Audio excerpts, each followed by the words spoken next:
शहीदों की चिताओं पर लगेंगे हर बरस मेले, वतन पर मरने वालों का यही बाकी निशा होगा। आज का ये दिवस हमें ये याद दिलाने आता है कि अपनी आज़ादी को बनाए रखने के लिए सतत जागरूकता की जरूरत होती है। गफलत की नींद में सोने वालों के सारे अधिकार छीने जाते हैं, उनकी संस्कृति, उनकी परंपराओं के साथ खिलवाड़ किया जाता है। अंधकार की ऐसी काली अंधेरी रात 1764 में बक्सर की लड़ाई में अंग्रेजों की बंगाल विजय के साथ शुरू हुई, जब हमारे भारतीय हुक्मरान बरतानिया हुकूमत के सामने सर झुकाकर नीची आंखें की हाथ बांधकर खड़े हुए थे। बंगाल विजय के बाद क्या दिल्ली, हैदराबाद, पंजाब, मराठवाड़ा, राजपूताना, मैसूर और झांसी सबके सब अपने वैभव खोकर, श्रीहीन होकर अंग्रेजों के हाथों की कठपुतली बन गए। हद तो तब हो गई जब हमारे अपने ही राष्ट्र में, हमारी अपनी जन्मभूमि पर अंग्रेजों के बनाए गए रेस्तरां और मकानों के बाहर तख्ती लटका दी गई, dogs and Indians are not allowed. अंग्रेजों ने हमारी पुरानी शिक्षा पद्धति को, गुरुकुल व्यवस्था को पूरी तरह से नष्ट कर डाला।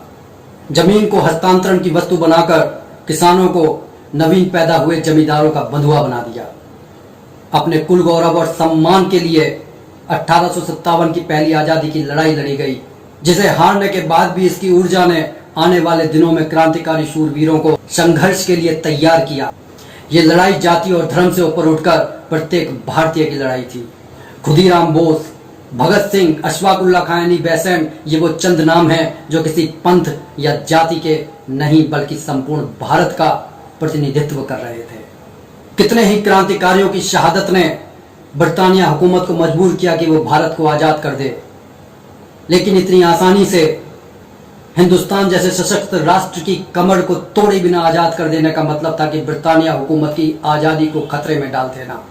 वैसे भी दूसरे विश्व युद्ध के बाद विजेता बनकर भी ब्रिटेन अधमरी हालत में आर्थिक संकट से जूझ रहा था। अपने घृणित मंसूबे को पूरा करने के लिए अंग्रेजों ने जिन्ना जैसे महत्वाकांक्षी व्यक्ति द्वारा सारे भारतवर्ष में दंगे करवाए और भारतवर्ष को आजादी, भारत माँ के दो टुकड़े करके हजारों लाखों घरों की बर्बाद और लहूलुहान अस्मिता और मृत पड़ी मानवता के खंडहर पर रिश्ते हुए घावों के साथ दी गई। हमारा अस्तित्व आज भी जिंदा है और हमेशा रहेगा। कवि इकबाल ने कहा था, यूनान और मिस्र रोमा सब मिट गए जहां से, बाकी मगर है अब तक नामो निशा हमारा। कुछ बात है कि हस्ती मिटती नहीं हमारी, सदियों रहा है दुश्मन दौरे जहां हमारा।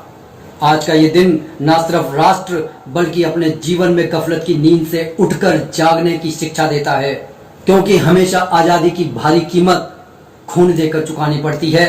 अंत में सिर्फ इतना कहूंगा, चांद जैसे है सितारों में अकेला, हिंद मेरा एक ऐसा ही वतन हो, कौरवों और पांडवों के युद्ध में ये अकेला ही जगत गुरु कृष्ण हो। जय हिंद।